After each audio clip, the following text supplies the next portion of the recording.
चौथी महत्त्वाची गोष्ट ही आहे की पुरुषांनी कधीही स्टँड घेतला पाहिजे. घरामध्ये जर कोणते वाद होत असतील तर जनरली पुरुष म्हणतात की तू आणि आई दोघं बघून घ्या, मला ह्याच्यामध्ये पडायचं नाही आहे.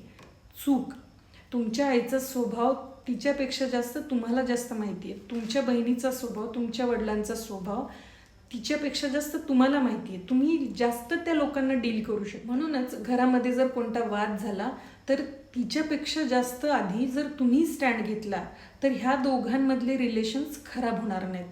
आईचे आणि बायकोचे रिलेशन्स जर तुम्हाला चांगले ठेवायचे असतील तर मध्यस्थी ही त्या घरातल्या पुरुषांनीच केली पाहिजे. कारण दोघींचाही डॉमिनन्सी कार्ड चालू असतो घरामध्ये. कोण श्रेष्ठ आणि कोण कनिष्ठ हे इनडायरेक्टली आपल्या फिजिक्समध्येच असतं की दोन स्त्रिया किंवा दोन पुरुष एकत्र आले तर इगो प्रॉब्लेम दोघांचा सुरू होतो.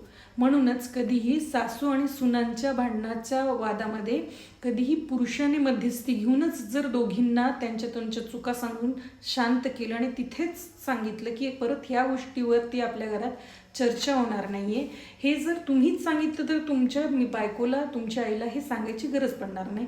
तुमच्या घरातल्या बहिणी जर तुम्हाला काही वाद होत असतील बायकोसोबत तर हे तुमचं काम आहे, कारण तिचा स्वभाव तुम्हाला जास्त माहिती आहे हिच्यापेक्षा.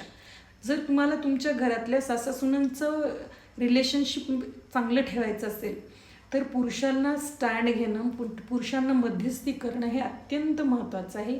ही गोष्ट लक्षात घ्या.